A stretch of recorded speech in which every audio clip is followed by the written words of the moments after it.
Hi, this is Steve Dans. I want to thank you all very much for coming and join us here at federalfalseclaimsattorneys.com, Stephen Dans and Associates. We work in conjunction with leading whistleblower law firms all over the United States to prosecute cases involving KETAM or federal false claims.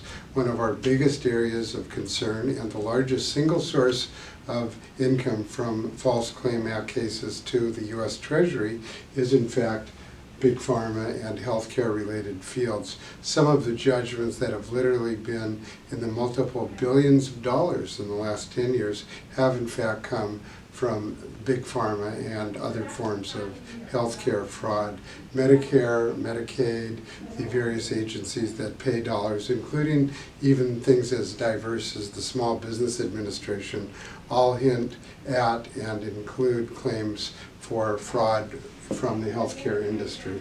And so I'm going to talk today just about 3 or 4 different areas of fraud and some of the remedies, creative though they be, that we've been able to bring to this industry. Grad fraud is one of the first. Grad fraud in a recent case involved a very large consulting company that basically put in multiple grants on behalf of multiple clients, but basically did the same healthcare research by simply copying and pasting. We all know how to copy and paste on a computer, that's fine, but please don't do it on a governmental grant where tens of millions of dollars are involved. So grant fraud in this one case was recycling grants that were done from one agency to another. Second type of fraud is off-label sales, where the government permits or the Department of Health and Human Services authorizes a license, the Food and Drug Administration, for example, for one thing, and then a drug is sold for something else. So SmithGlaxoKline, for example, was allegedly selling Paxil, Wellbutrin, and Avandia basically off-label, for example, for children under the age of 18 for which the drug was not approved for sale. And various incentives were used to gin up those sales, could put the public health and safety at risk, and certainly as an end run around the restrictions that the government put on these drugs. So off-label sales is a big one. The other one is price reporting. Some companies have been accused of falsely lowering the amount of money that they have collected so that they could lower the rebates. And there's a concept in price reporting called bundling. A company that misuses the bundling tool that they have available could result in a false claim, and in fact has resulted in false claims to the government in terms of the rebate owed to the government.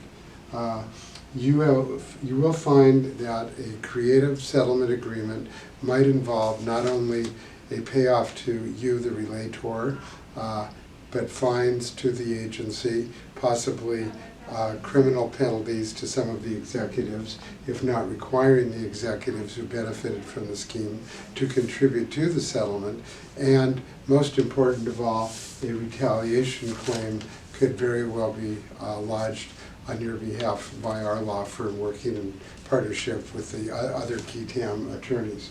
So we want to try to have integrity agreements going forward in that, and a company that does this kind of false claim will agree not to do it in the future with various limitations built in, perhaps a court monitor, debarment from the industry and things of that nature. Finally, many folks who call us are sales folks in the healthcare industry.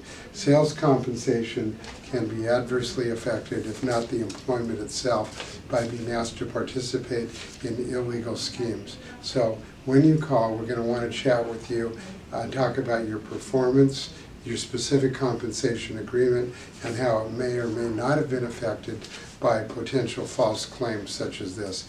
We appreciate your interest, and if you have any questions about false claims in healthcare or any other field, including finance, transportation, insurance, securities, please feel free to call us. Thank you.